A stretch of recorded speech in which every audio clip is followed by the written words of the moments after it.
Mesdames et messieurs, bonjour. Les députés sont convoqués demain à l'Assemblée nationale pour examiner le projet de loi portant suppression du Conseil économique, social et environnemental et du Haut Conseil des collectivités territoriales. Pour nos confrères du journal Sud Quotidien, le décret du chef de l'État convoquant l'Assemblée nationale est vraisemblablement parti pour mettre la représentation parlementaire sens dessus dessous pour cause, alors qu'il ne détient pas encore la majorité parlementaire requise pour valider un quelconque projet de loi émanant de son camp. Le nouveau régime semble vouloir titiller son opposition par une mesure que certains pourraient assimiler à de la provocation. Et c'est le branle-bas de combat au sein de la majorité parlementaire Benno Bokk Yakaar, visiblement mise au défi par le nouveau régime. Les députés du groupe parlementaire majoritaire ont été ainsi convoqués en réunion d'urgence hier. Cette convocation qui fait suite à la saisine du président de la République demandant à l'Assemblée nationale d'organiser dès ce jeudi une plénière en vue de la révision de la Constitution devant aboutir à la suppression du HCCT et du CSE,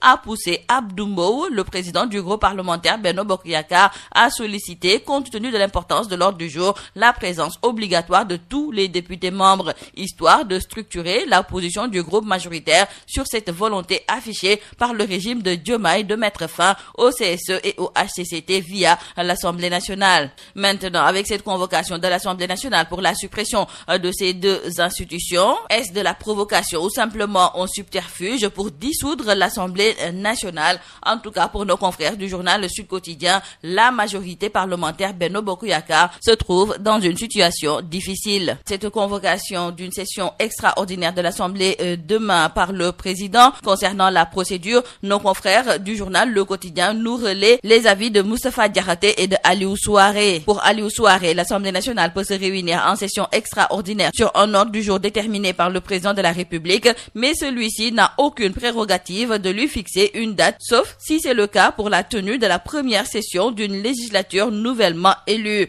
Quant à Moustapha Diakhaté, il conforte son ancien collègue Aliou Souaré puisqu'il est convaincu que Diomaye a violé la Constitution. Également dans le quotidien LAS, les députés de Benno Bokk Yakaar dénoncent l'inélégance républicaine du président de la République, et si l'on y prend garde, nous disent nos confrères, il n'y aura pas de plénière ce jeudi tel que voulu par le chef de l'État. Et au vu de ce tollé soulevé par la convocation de l'Assemblée nationale en session extraordinaire, Bougane Gueye Dany trouve que c'est une vraie pagaille qui est au sommet de l'État. Pour Bougane, les priorités sont ailleurs, avec la situation économique chaotique, l'insécurité galopante, le fleuve Sénégal qui sort de son lit, le spectre des inondations qui hante le sommet des populations et le scandale de l'ONAS sur fond de favoritisme et de corruption. Dans le journal L'Info, nos confrères reviennent sur ces deux institutions qui sont peut-être en train de connaître leurs dernières heures, le Conseil économique, social et environnemental et le Haut Conseil des collectivités territoriales, qui sont deux institutions au parcours différent mais avec un destin commun, celui d'être les mal-aimés de la République devant être sacrifiés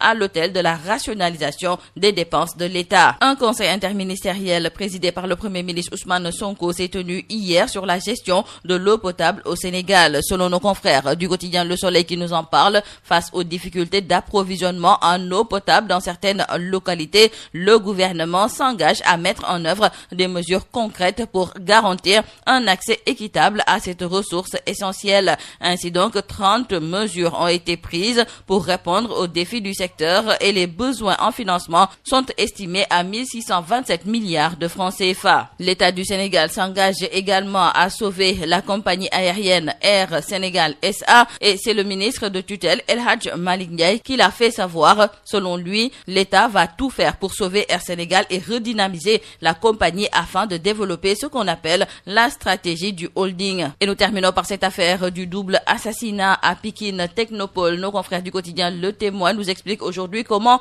la DIC a décapité le gang des barbares. Nos confrères du journal Libération d'ajouter que le parquet de Pikine Guédiawaye a demandé l'ouverture d'une information judiciaire pour assassinat, entre autres, et le placement sous mandat de dépôt de tous les mis en cause déférés hier, Naboulé et compagnie, en retour de parquet dans l'attente de la désignation d'un juge. Et dans le journal L'Observateur, nos confrères nous racontent le film du guet-apens tendu à Aziz Dabala. C'est tout à vos journaux et très bonne lecture.